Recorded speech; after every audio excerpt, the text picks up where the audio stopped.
Welcome to the show, Ben Perks from UNICEF. Hello, how are you doing? Good, thank you. If you got upset about something, did you feel like you could talk to an adult? No, not really. Not until I was about 15, and then I had a really nice teacher who was really caring and thoughtful towards me, and she changed my life.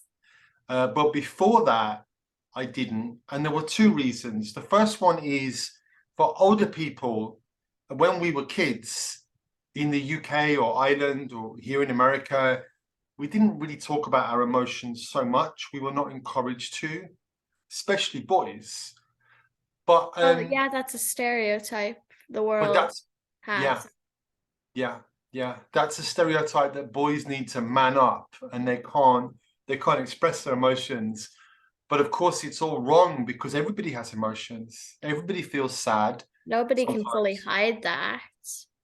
Yeah, yeah. But we used to be encouraged to hide it, and that's the problem. And now that's changing for the better, and in schools and also moms and dads and family and friends are beginning to realize it's important that children can express their emotions, but also that they can build up emotional skills. Does that happen in your school? Well, yeah, but sometimes it would be kind of hard for children to tell adults because they don't understand, they're not going through it. But do you think they went through it when they were children and they can remember? Sometimes they can't, sometimes they don't remember it or they don't want to remember it. I think for a lot of people, older people, they were taught not to speak about their emotions. So sometimes they find it hard. And one of the things I notice is younger people, including young adults and teenagers, are much more comfortable talking about their emotions. So maybe your generation are even more comfortable than them. And they need to Probably. respond to that. I hope so, because it's good to talk about emotions. What did you do to express your creativity and emotions as a child? I loved football and rugby, and I played. And I loved music. And then when I got a little bit older, I also began to love fashion. And back in those days, young people, really where I came from, I grew up in London and in Birmingham.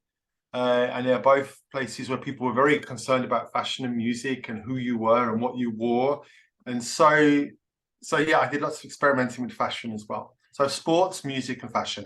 Yeah, actually, a lot of kids, boys as well, they actually really like fashion and stuff. I like knitting for whatever reason. You might like knitting because it makes you calm and puts you Yeah, in it's the very moment. therapeutic. I told my granny that when she taught me. Yeah, we've just had a baby called Noah, and in America, one of the top parenting experts who I work with a lot on with my job at UNICEF knitted a hat for him, and it's in the colour of my football team, Tottenham Hotspur.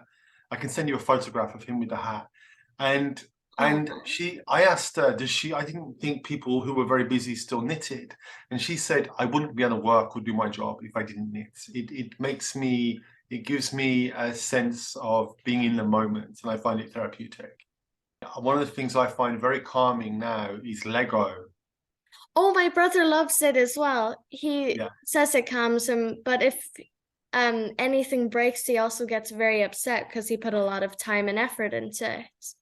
yeah, no, I get that. You know why Lego and knitting are so important? Because people get stressed out and their emotions go in the wrong direction if they're really focused on what happened in the past or what might happen in the future, particularly if it's negative thoughts. And knitting and Lego and meditation all put you in the moment. And that's why you find it emotionally uplifting and it makes you calm and feel centered. So it's very good. All of these things are very good. Also, people do prayers or go for a run. These things all put them in the moment.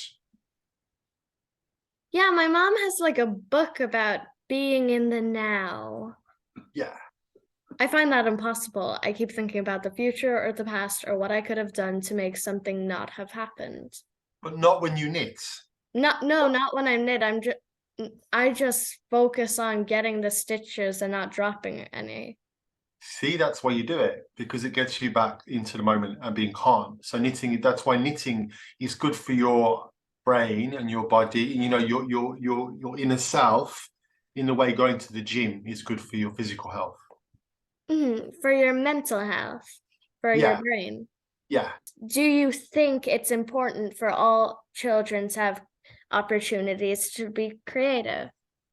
Yeah, you know, from the day they're born, children ask 100 questions an hour in one way or another. And the response of the parent to those questions is what unleashes the creativity and the curiosity and play. Children learn through play.